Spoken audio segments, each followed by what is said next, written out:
Hola chicos, el tema del día de hoy es eritrocito y los temas que abordaremos en esta sesión van a ser primero la morfología del eritrocito con sus formas y sus dimensiones, la membrana celular y las funciones de esta membrana y concluir con el metabolismo del eritrocito incluyendo el metabolismo de la glucólisis, la vía de las pentosas, la vía de la methemoglobina reductasa y la vía de Rappaport-Lubberin-Shunt. Para comenzar, tendremos el invitado del día de hoy, es el eritrocito. El eritrocito es una célula extremadamente especializada. Tal vez es la célula más especializada de nuestro cuerpo y comúnmente se le considera solo un saco de membrana que contiene a la hemoglobina y cuya única función es transportar el oxígeno. Sin embargo, este eritrocito tiene muchas más funciones y a pesar de carecer de múltiples organelos como núcleo, como mitocondrias, contiene proteínas de membrana que solo él utiliza, tiene metabolismos que solo él utiliza de ciertas maneras e incluso tiene proteínas en sitios donde normalmente no deben de estar.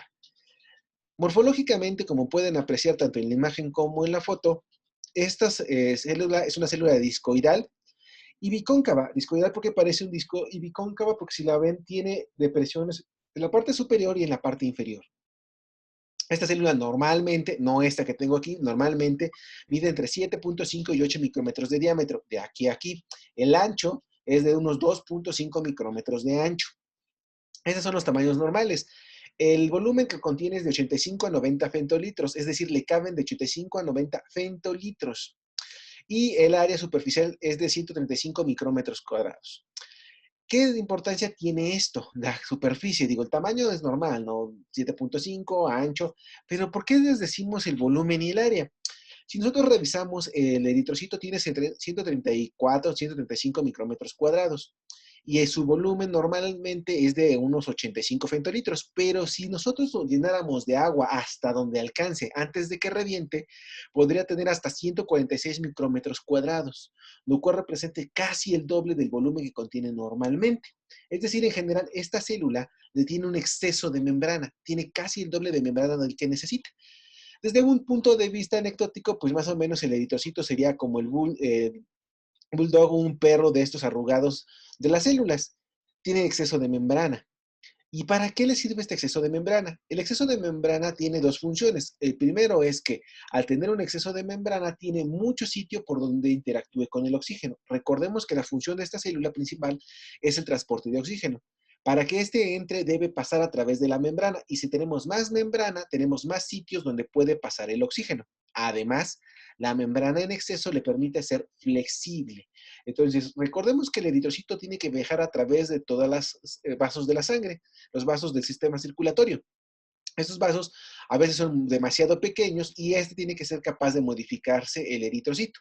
Esto lo logra en parte asociada a su membrana. En realidad el eritrocito nunca lo vamos a ver así, discoidal, bicóncavo y bonito en la circulación. Generalmente se modifica su forma.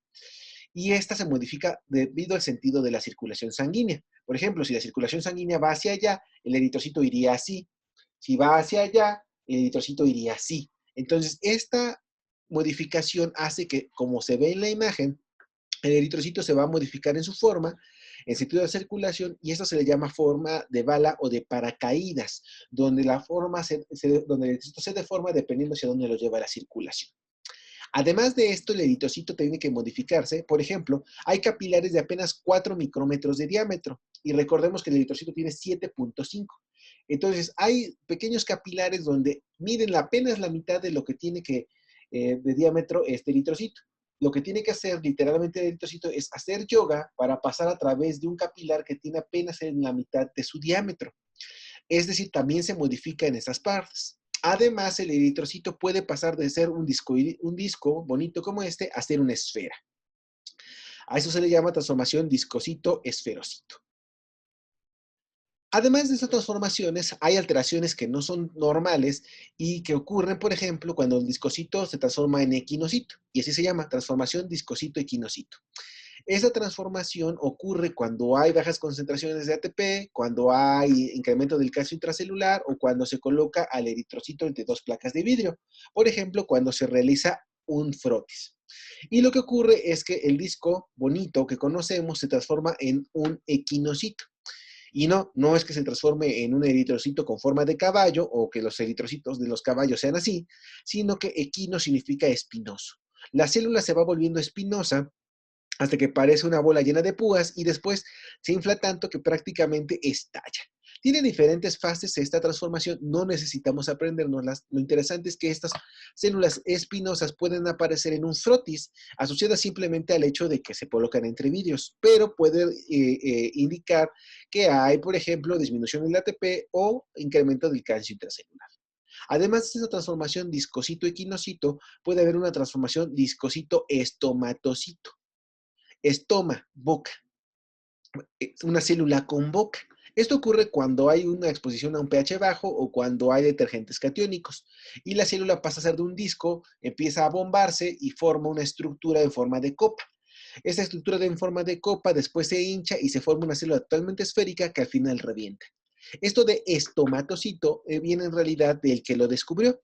En esta imagen pueden observar desde arriba el estomatocito y el primero que lo descubrió dijo que esto tenía forma de boca. Yo le pongo más forma de un grano de café, le hubiera puesto cafecito, pero no fue yo el que lo describió, entonces por eso le dio el nombre de estomatocito. Ahora, además de esas transformaciones, donde las células terminan destruyéndose y lisándose, puede haber otras transformaciones. Por ejemplo, puede haber un cambio en el tamaño del eritrocito, como ocurrió con este. Es más grande de lo normal. Cuando el tamaño se cambia del eritrocito, se le llama esa anisocitosis. Anisocitosis, el tamaño cambió. Cuando el eritrocito está más chiquito, se le llama microcito, como se observa en la imagen, y cuando está más grande, se le llama macrocito. Sin embargo, no siempre vemos un frotis de las células y podemos saber esto debido a su volumen. Para saber si hay microcitosis o macrocitosis, como ya habrán visto en los casos clínicos, lo que hay que evaluar es el volumen corpuscular medio, o BCM. Ese volumen corpuscular medio se puede calcular con el hematocrito en porcentaje por 10 entre el número de eritrocitos entre millones por milímetro cúbico. Sin embargo, solo está la fórmula ahí para que sepan que se puede calcular. No se les va a pedir que calculen el volumen corpuscular medio. En la mayoría de los casos ya está dentro de los valores de los analitos de laboratorio. Lo importante es que sepan que en realidad no medimos a los eritrocitos por micrómetros, a pesar de que aquí diga que microcitosis es cuando los eritrocitos miden menos de 7 micrómetros y que macrocitosis es cuando miden más de 8 micrómetros. En general lo que revisamos en la clínica o lo que se revisa en la clínica es el volumen corpuscular medio. Cuando el volumen corpuscular medio, el volumen nos habla del tamaño, es menor a 78 femtolitros, hablamos de una microcitosis, y cuando es mayor a 96 femtolitros, hablamos de una macrocitosis. Entonces, entre más volumen, más grande. ¿Qué es más grande? ¿Una coca de 2 litros o una de 600? La de 2 litros, ¿no? Esto es exactamente lo mismo. Si hay más volumen, es más grande el eritrocito. Cualquiera de las dos, si es más grande o más chico, se le conoce como anisocitosis. Ahora, si cambia la forma, este tiene macrocitosis, ¿no? Pero si cambia la forma, si se hiciera así chicharrón, eso, si cambia la forma, no importa en qué forma cambie, se le llama poiquilocitosis. Y hay varias estructuras de estas. Pues, hay esferocitos, porque parecen esferas, hay codocitos o células blanco, porque parecen una célula, un blanco, hay eliptocitos porque son elípticas, etcétera. Si cambia la forma, se llama poiquilocitosis. Más adelante, en laboratorio de eritrocitos, vamos a revisar todas estas alteraciones en la forma y cómo se asocian con algunas enfermedades en particular. Ok, ahora, todos estos cambios que podemos ver en el eritrocito, tanto el tamaño como la forma, en realidad son alteraciones en la membrana del eritrocito. El eritrocito tiene una membrana que, como todas las membranas que ya revisaron en sus clases de biología, es una membrana formada por una bicapa de fosfolípidos, donde las cabezas hidrofílicas ven hacia afuera y las patitas hidrofóbicas van hacia el centro. La profundidad de esta membrana es de 7 nanómetros, 2.5 de cada una de las capas y 2 nanómetros que están en medio. Esta bicapa de fosfolípidos tiene proteínas, las cuales pueden ser proteínas periféricas, es decir, que solo se encuentran en una de las membranas, como vean esa es azul, solo está en una, o integrales, las cuales atraviesan las dos membranas. Estas proteínas no se encuentran donde sea, sino que se encuentran particularmente en estructuras conocidas como balsas lipídicas. Estas balsas lipídicas tienen ciertos lípidos y contienen a las proteínas. Es decir, la membrana no está hecha un desastre, sino tiene compartimentos que permiten que las proteínas estén organizadas. Todo lo que sabemos de estas membranas y en general de las membranas, de las células, todas, lo conocemos en realidad gracias al estudio del eritrocito. Para estudiar por primera vez membrana, lo que se estudió fueron eritrocitos. ¿Por qué? Porque estas carecen de otras membranas como la membrana nuclear o la mitocondrial. Son solo membrana externa. Por lo tanto, pues simplemente lo que se hizo fue obtener la membrana de los eritrocitos. Y se estudiaron estas membranas.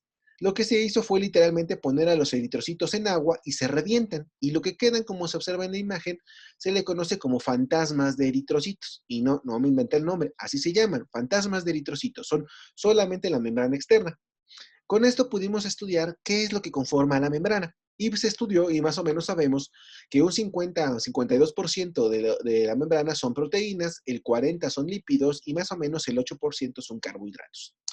Pueden observar que estos números difieren dependiendo del libro que consulten, pero en general la idea es que son más proteínas y lípidos y casi nada de carbohidratos. Y en general estos carbohidratos no se encuentran solos en la membrana, sino que se encuentran unidas a las proteínas y unidas a los lípidos.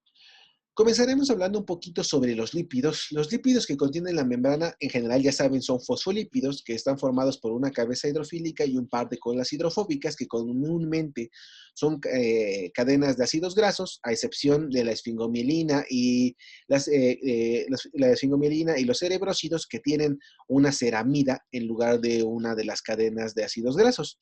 Estos fosfolípidos cuya estructura va a ser más profundidad en bioquímica, están también rodeados de colesterol.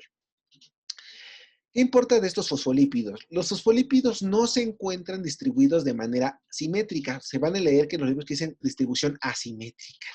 ¿Y eso qué quiere decir? Observen en la imagen cómo los fosfolípidos, estos hacia afuera de la célula y estos hacia la parte azul es hacia el interior de la célula. Veamos cómo no todos los fosfolípidos se encuentran de manera homogénea, es decir, no hay la misma cantidad de amarillos afuera que adentro, de rosas amarillas que adentro, e incluso hay algunos fosfolípidos que solo ven hacia afuera, como estos de aquí. Las rosas, por ejemplo, están más hacia afuera, vean, aquí hay 1, 2, 3, 4 rosas, fosfatidilcolina, y hacia adentro solo hay una. Este fosfatidilcolina comúnmente está más hacia afuera de la célula, la parte de la membrana que da hacia afuera. Y, por ejemplo, la fosfatidilcerina, que esos son estos azules, solo están hacia el interior, hacia afuera no hay ninguno. Y esto es importante porque en general vamos a ver que cuando los estrocitos se destruyen, la fosfatidilcerina se sale. O sea que la fosfatidilcerina esté afuera hacia el exterior de la membrana es una señal de muerte del eritrocito. Normalmente solo debe estar hacia adentro. Cuando está hacia afuera la fosfatidilcerina, indica que el eritrocito se va a morir, cosa que veremos en la siguiente sesión de destrucción de eritrocitos. Ok. En cuanto a las proteínas, pues bien, lo que hicimos fue estudiar esas proteínas que estaban en los fantasmas de eritrocitos. ¿Y cómo le hicimos? Como ya vimos en la clase de plasma, lo que va a ocurrir es que se tomó los fantasmas de eritrocitos y se les retiró la grasa para quedarnos solo con las proteínas. ¿Cómo lo hicieron? Lo que se hizo fue agregar un detergente. Así como lo hacen ustedes con su ropa, que cuando está sucia de grasa le echan Ariel o le echan lo que quieran de detergente y la grasa sale corriendo, aquí ocurre exactamente lo mismo. Si tomamos los eritrocitos, las membranas de eritrocitos o fantasmas de eritrocitos y les lanzamos un detergente, la grasa sale corriendo y nos quedamos solo con proteínas. Después se migraron en un gel de electroforesis como el que vimos en la clase de plasma y las proteínas, recuerden, se separan por tamaño. Las más chiquitas corren primero, las gordas se quedan atrás. Y como no son visibles, lo que se hizo fue teñirlas con colorantes. Y se teñieron con colorantes azules o con colorantes que tienen glicoproteínas. Cuando se tiñeron con colorantes azules, se observó esto: 1, 2, 3, 4, 5, 6, 7 bandas. Y entonces se designó que era la proteína banda 1, banda 2, banda 3, banda 4, banda 5, banda 6 y banda 7. Después nos dimos cuenta que la banda 4 eran varias bandas y surgió la banda 4.1 y 4.2 y la 3 y etcétera. Después, cuando se tiñe con un colorante que se une a azúcares, por lo tanto, tiñe glicoproteínas, se observaron solo 4 banditas. Se les dio conocido como banda PAS1, PAS2, PAS3 y PAS4. ¿Por qué? Porque la tinción se llama ácido periódico de Schiff. Por eso es PAS. Solo se observaron 4. Y entonces, anteriormente, pues teníamos las proteínas de banda 1, banda 2, etcétera, y las bandas PAS1, PAS2, PAS3 y PAS4. Y en ese momento la vida era tranquila y feliz. Pero actualmente ya no se utiliza esa clasificación, por ejemplo, sino que se asocian a la función y el nombre del gen que produce esa proteína. Por ejemplo, en el caso de las bandas PAS1, 2, 3 y 4, actualmente se les llaman glicoforinas y sabemos que la banda PAS1 corresponde a la glicoforina A, el PAS2 a la glicoforina C y D, la banda PAS3 a la glicoforina B y la PAS4 al heterodímero de glicoforina A y B. En el caso de las bandas del 1 a la 7, ya se les conoce con otro nombre. Por ejemplo, la banda 1 es la espectrina, la banda 2.1 es la anquirina, la banda 3 es un canal iónico, etc. Entonces, ahora tenemos que saber los nombres y las funciones de estas proteínas. No es necesario que nos sepamos todas porque en general son muchísimas proteínas, sino hay que conocer por lo menos las proteínas más abundantes y más importantes de la membrana del eritrocito. Vamos a comenzar por las proteínas integrales, es decir, aquellas que atraviesan toda la membrana. Dentro de estas, la proteína más abundante integral del eritrocito está la glicoforina A, la cual es una proteína que más o menos cada eritrocito tiene 1.000.000 de glicoforinas. Lo importante de esta proteína es que es muy abundante y que en general esta tiene una gran cantidad de carbohidratos, más o menos entre la mitad, entre el 50 y el 60% del peso de una proteína glicoforina A es carbohidratos. Tienen muchos azúcares. Una de las cosas que también tiene agregado y que es muy importante la glicoforina es el ácido ciálico. También por eso se les llama cialoglicoproteínas, porque son glicoproteínas que tienen ácido ciálico. Lo importante de esto es que este ácido ciálico es altamente negativo. Entonces, al tener 1.000.000 de cialoglicoproteínas encima del eritrocito, esto hace que la membrana del eritrocito tiene una carga parcial negativa. ¿Para qué nos sirve que el eritrocito sea negativo? Normalmente las paredes del vaso son altamente negativas. Y entonces, si el eritrocito fuera positivo, lo que ocurriría es que se pegaría a la membrana de un vaso sanguíneo y se quedaría ahí pegado, lo cual no es bueno. Al tener una carga negativa, el eritrocito, cuando se encuentra con la pared que es negativa, se repele.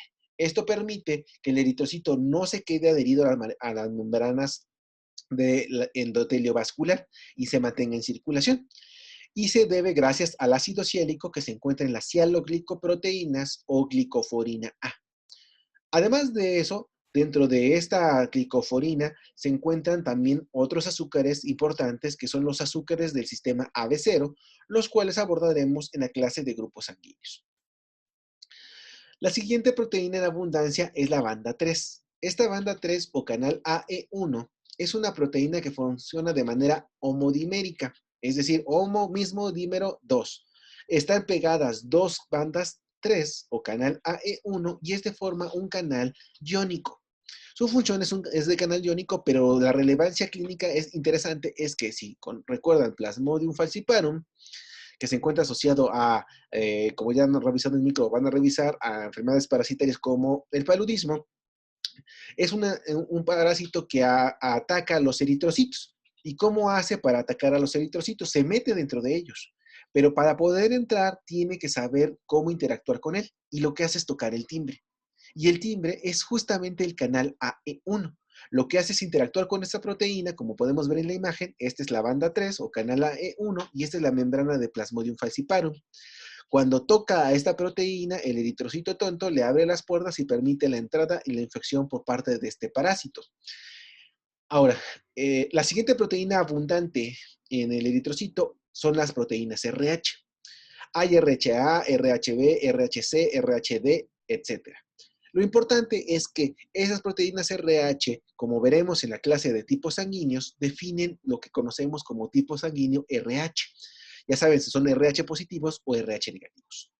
Veremos más adelante cómo funciona en esto, pero lo curioso es que la proteína RH, aunque define el tipo si somos positivos o negativos, en general la función biológica de estas proteínas se desconoce. Ahora, una vez vistas las proteínas que son integrales, veremos las periféricas. Dentro de las periféricas tenemos a las proteínas que forman el citoesqueleto. Ya lo han visto en otras materias desde la preparatoria, que el citoesqueleto es lo que se encuentra debajo de la membrana y le da estructura al eritrocito, le da elasticidad. Este citoesqueleto, como podemos observar, está formado por dos proteínas, la espectrina y la actina. La espectrina son estas varillas que se encuentran aquí y la actina son estas vanitas de acá. Si podemos ver, esto actúa como un citoesqueleto donde las varillas son la estructura y la actina forma un tachón que une a esta estructura. Entonces, prácticamente el citoesqueleto está formado en su estructura más básica por espectrina y actina. La espectrina es una proteína que es un heterodímero, está formada por espectrina alfa y espectrina beta, vean aquí, es como dos varillas que se unen para ser más gruesas, y una vez que se unen, 4 de estas varillas se unen con un tachón de actina, y esto permite la formación de una estructura interna, como si fuera la estructura de la construcción de un edificio. Seguramente han visto cómo un edificio se construye primero con estructura metálica y después encima de ello se ponen las paredes. Justamente así funciona el citoesqueleto y está formado por espectrina y actina. Estas estructuras es lo que le permite ser muy flexible al eritrocito. Y es importante porque si la espectrina y la actina fallan, comúnmente el eritrocito se vuelve más rígido. Cuando un eritrocito se vuelve viejo, no le sale barba, ni se ve, ni chochea, pero sí le duele el citoesqueleto cuando se agacha. La espectrina y la actina no le funcionan bien y cada vez que se dobla, le cruje la espectrina y la actina. Esto hace que cuando el eritrocito esté viejo y ya no es tan flexible porque le falló la espectrina y la actina, comúnmente es destruido. Además de estas proteínas, hay muchas otras proteínas como la banda 4.1, la anquirina, la trombomiosina, la trombomodulina y la aducina. Pero en general, por ejemplo, veamos que algunas proteínas como la anquirina son proteínas que permiten que el citoesqueleto se adhiera o se una a la membrana. En este caso aquí tenemos que esta es la membrana celular y el esqueleto de espectrina y actina quedaría volando, pero necesita cimientos, necesita adherirse a la membrana. ¿Cómo le hace? Ah, pues me pego a la anquirina, que a su vez está pegada a la banda 3. Y entonces esto permite que esta estructura formada por la banda 3 y la anquirina mantengan al citoesqueleto adherido a la membrana. ¿Qué relevancia tiene? Por ejemplo, hay individuos que tienen mutada esta anquirina. Tienen bien espectrina y actina, pero la anquirina está mutada. Esos pacientes desarrollan algo que se llama esferocitosis congénita, porque el citoesqueleto no está adherido a la membrana y entonces la célula se vuelve una esferita perfecta. Esta es una alteración genética rara que puede llevar a alteraciones en la estructura del eritrocito. Además de esas proteínas, hay otras proteínas importantes, por ejemplo, como menos abundantes, como la aquaporina, que como su nombre lo indica, es una proteína que permite el paso de agua, o el canal o la banda 4.5 o el transportador CLUT1, que como ya vieron en endocrino y van a seguir viendo en bioquímica, pues participa en la entrada de glucosa, pero también la bomba sodio-potasio. Recordaremos que en las clases anteriores vimos que el sodio es el principal catión extracelular y el potasio el intracelular. ¿Por qué ocurre así? Pues porque tenemos sobre la superficie del eritrocito una proteína que lo que hace es gastar ATP, vean, gasta ATP para sacar sodio y para meter potasio. Usa un ATP para sacar 3 iones de sodio y meter 2 de potasio. Por eso, como mete potasio, el potasio está más concentrado en el lado intracelular y como saca sodio, hay más sodio en el ambiente extracelular. Esta actividad de esta membrana, de esta proteína de membrana, es la encargada de la diferencia que existe en los iones que hemos visto durante las dos últimas sesiones. Lo importante es que esta requiere de un gasto de ATP para funcionar, requiere energía, ¿va? Otras proteínas están colocadas de manera rara, es por ejemplo la glisaldehído 3-fosfato deshidrogenasa, que verán más adelante en sus clases de bioquímica, la cual en el eritrocito se encuentra en la membrana. Algo curioso porque normalmente no está ahí. Una vez que hemos abordado la membrana, pasaremos al metabolismo. El metabolismo del eritrocito es bastante particular, y esto es debido a las condiciones en las cuales vive. Las tres vías generales que revisaremos serían la glucólisis anaeróbica o vía de Embed-Meyerhof, la vía de las pentosas y la vía de Rapoport-Lubering. Sin embargo, antes de que entremos a ello, analizaremos algo interesante o importante para el eritrocito. El eritrocito tiene una hemoglobina que tiene un hierro. Recuerden que el hierro es el que permite que capte el oxígeno, y este hierro puede verse oxidado y puede pasar de estar en un estado Fe2, o sea, en estado 2 de oxidación, y pasar a F3. Cuando el hierro está en F2, significa que su estado de oxidación es 2, puede captar el oxígeno. El hierro se encuentra en estado ferroso y aquí puede captar el oxígeno. Sin embargo, el hierro que se encuentra en la hemoglobina, que se oxida totalmente, que se encuentra en estado Fe3, ese se conoce como estado férrico. Lo importante es que la hemoglobina en estado férrico es incapaz de unirse a oxígeno, porque está totalmente oxidado. Esto hace que esta hemoglobina ya no sirva para transportar oxígeno. A la hemoglobina que tiene hierro en estado férrico se le conoce como metahemoglobina, y esta hemoglobina ya no sirve para nada. Entonces, el eritrocito, como no puede desperdiciar esto, tiene sistemas de rescate para la hemoglobina que se oxidó. ¿Cómo le hace para reducirlo? En general vamos a ver que tiene tres mecanismos para esto, para reducir o para antioxidar a la hemoglobina. El primero se llama el mecanismo de la metahemoglobina reductasa. Y se llama metahemoglobina reductasa porque reduce a la metahemoglobina. ¿Qué hace esta vía?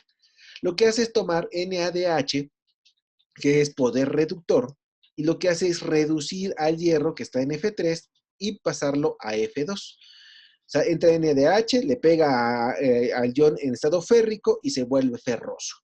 Y sale NAD. Y ya rescatamos a una hemoglobina que estaba no utilizable en estado férrico y ahora es una hemoglobina funcional. Además de este superhéroe llamado metahemoglobina reductasa, hay otra conocida como NADPH flavin reductasa. Esta NADH flavin reductasa lo que hace es tomar NADPH en lugar de NADH como poder reductor y le pega al ion en estado férrico y se vuelve ferroso. Y de nuevo hemos rescatado la hemoglobina. Por último, tal vez el mecanismo más importante y más común es el glutatión. El glutatión también reduce de estado férrico a estado ferroso a la hemoglobina y la hemoglobina queda disponible. ¿Ok? Entonces es importante porque esa rescata la hemoglobina, pero una vez que el glutatión redujo al ion de estado férrico a ferroso, este sale como glutatión oxidado y ya no sirve para nada. Cuando existe alguna alteración en estos mecanismos, el hierro en estado férrico de la hemoglobina se acumula y puede interactuar con algunos metales. Lo que están viendo en pantalla no es Papá Pitufo, es un paciente que tiene una alteración en la metahemoglobina reductasa. Como no tiene metahemoglobina reductasa, el ion en estado férrico se mantiene e interactúa con otros iones y le da una coloración azul a su piel. Ahora, ya digamos que ya resolvimos el problema, ¿no? El hierro pasa de estado férrico a ferroso, pero el problema es que, por ejemplo, el glutatión se quedó ahí permanentemente oxidado. Alguien tiene que rescatar a este superhéroe que ya nos salvó. O sea que hay un superhéroe de los superhéroes. El superhéroe que rescata a la metahemoglobina para que se vuelva hemoglobina funcional, o es la metahemoglobina reductasa, o la NADPH flavin reductasa, o el glutatión. Y hay alguien que se reencarga de rescatar al glutatión y se llama glutatión reductasa. La glutatión reductasa toma NADPH y lo que hace es pasar glutatión oxidado a glutatión funcional reducido. Este es el metabolismo que permite que la hemoglobina se mantenga funcional en la glutatión reductasa. Ahora, en cuanto al metabolismo, revisaremos principalmente energético estas tres vías. Comenzaremos con la vía de la glucólisis anaeróbica o vía de Embed-Meyerhof. Recuerden que todo aquí tiene dos nombres y les van a preguntar por el que no se acuerdan. Entonces, lo mismo es la glucólisis anaeróbica que la vía de Embed-Meyerhof. Y como ya lo vieron desde la preparatoria y lo están viendo seguramente en bioquímica, esta es una vía metabólica que es la glucólisis anaeróbica y tiene diferentes moléculas y diferentes enzimas que actúan sobre ellas y tienen diferentes productos. En general, en bioquímica les van a preguntar cuáles son las enzimas que son reguladoras y cuál es la producción total de ATP a partir de la vía de la glucólisis, aeróbica y anaeróbica. En esta materia no necesitamos llegar a la profundidad de conocer las enzimas, pero en general, como las ven, están en rojo las que son de regulación. Y no les vamos a preguntar por el bendito mecanismo por el cual se regulan y cuáles son las enzimas que pasan de glucosa a glucosa 6-fosfato, que es la hexoquinasa, o de fructosa 6-fosfato a fructosa 1,6-bifosfato, que es la fosfofructosinasa. Eso no se los vamos a preguntar, sino lo importante de esta vía, que es la glucólisis anaeróbica, es la producción de ATP. La relevancia de esta vía que no utiliza oxígeno de la glucólisis es la producción de ATP. La pregunta en este caso sería, ¿para qué quiero producir ATP? Y la respuesta es para mover las bombas sodio-potasio. Si no hay producción de ATP, no hay energía y el eritrocito no usa su energía para moverse a través de la circulación. Recordemos que se mueve gracias a la circulación sanguínea. No utiliza su membrana para moverse así y usar el ATP, ¿no? Su ATP lo utiliza para poder mover sus membranas y tener diferencia de sodio y potasio entre la membrana. Por otra parte, además de eso, en la vía de la glucólisis anaerobia o vía de Embed-Meyerhof produce NADH. Recordemos, este NADH es importante para que las enzimas que recuperan a la hemoglobina en estado férrico, la metahemoglobina, puedan rescatarlo. Entonces, la importancia de la vía del metabolismo de la glucólisis anaeróbica, lo que hace en el eritrocito es producir ATP para mover sus bombas y NADH como poder reductor para rescatar a la hemoglobina. Ahora, la vía de las pentosas, lo que hace normalmente es producir pentosas. Sin embargo, pues las pentosas, como recordarán de sus clases de bioquímica de la prepa, se utilizan para producir DNA, ¿va? Y RNA, ácidos nucleicos. DNA y RNA, que te recuerden, requiere de una pentosa, una ribosa o una deoxirribosa, como verán en bioquímica. Lo importante es que, ¿para qué el eritrocito quiere producir pentosas? Si él ya no tiene DNA, no tiene núcleo, ¿para qué lo usa? Si revisamos poquito a poquito, vamos a ver que la vía de las pentosas produce NADPH, la cual se utiliza para la producción o la actividad de la NADPH flavin-reductasa. De nuevo, la vía de las pentosas, en la razón particular del eritrocito, es producir NADPH, poder reductor, para poder reducir a la hemoglobina oxidada y que ésta pueda funcionar. Por último, tenemos a la vía de Rapoport-Lubrin-Shunt. Esta vía, que es conocida normalmente solamente como la vía Rapoport, van a escuchar en los libros que es una vía de escape o una válvula de escape para el metabolismo de la glucólisis anaeróbica. Y sí, efectivamente, podemos pasar de 1,3-difosfoglicerato a 2,3-difosfoglicerato por la difosfoglicerato mutasa para que este no pase a través de la producción de ATP y no produzcamos más ATP. Es decir, si no quiero producir ATP porque ya tengo mucho, pues paso de 1,3-difosfoglicerato a 2,3-difosfoglicerato mutasa, ¿va? ¿Por qué se llama difosfoglicerato mutasa? Porque el fosfato está en el 1 y el 3 y esta la pasa el del 1 al 2. Por eso se llama así de fácil. Y si quiero volver a producir ATP, pues lo paso de 2,3-difosfoglicerato a 3-fosfoglicerato con la fosfatasa de difosfoglicerato. Se llama fosfatasa de difosfoglicerato porque le quita un fosfato a esta molécula que tiene 2. Tenía en el 2 y el 3 el fosfato y se lo quita del 2 y solo se queda en 3. Esta es una vía de escape para no producir o regular cuándo se produce o no ATP, pero ¿cuál es la importancia para el eritrocito? Esta molécula 2,3-difosfoglicerato es una molécula que al unirse al eritrocito, lo que hace es reducir la afinidad que tiene por el oxígeno. Recordemos esto de la primer clase que tuvimos de hematopoiesis. Recordamos que la hemoglobina fetal es más afín por el oxígeno que la hemoglobina adulta, y esto es gracias a que no se puede unir el 2,3-difosfoglicerato a la hemoglobina fetal. Es decir, el 2,3-difosfoglicerato reprime a la hemoglobina para que ésta no se una al oxígeno con tanta afinidad. Y pensaremos, ¿para qué quiero que la hemoglobina sea menos afín? Digamos que el eritrocito es la hemoglobina y que este mouse es el oxígeno. Si tiene una alta afinidad por no lo va a soltar nunca. ¿Y para qué demonios nos sirve una, una hemoglobina que está permanentemente unida al oxígeno. Para nada, porque nunca lo va a soltar. Cuando la hemoglobina llegue a un tejido, lo que va a hacer es tener que liberar el oxígeno al tejido. ¿Y cómo lo hacemos para que lo libere? Producimos 2,3-difosfoglicerato. Como yo produzco 2,3-difosfoglicerato, reprime a la hemoglobina y la hemoglobina ya no le importa tanto el oxígeno y lo libera hacia los tejidos. Esta molécula regula la afinidad que tiene la hemoglobina por el oxígeno y permite su liberación a los tejidos. Entonces, para resumir, mientras que el metabolismo de la glucólisis anaeróbica tiene como función la producción de ATP para mover las bombas y la generación de NADH para poder rescatar a la hemoglobina oxidada, la vía de las pentosas produce NADPH como poder reductor antioxidante para poder rescatar a la hemoglobina, y la vía de Rapo por lo que hace es producir 2,3-difosfoglicerato que regula la afinidad del oxígeno, de la hemoglobina por el oxígeno, la reduce, permitiendo que cuando llega a los tejidos el eritrocito pueda liberar el oxígeno hacia el tejido y no se lo quede egoístamente. Entonces, esto sería todo para el caso del metabolismo del eritrocito y su membrana. Nos vemos en la siguiente sesión, que será la destrucción de, no sé, metabolismo de hierro. Hasta luego.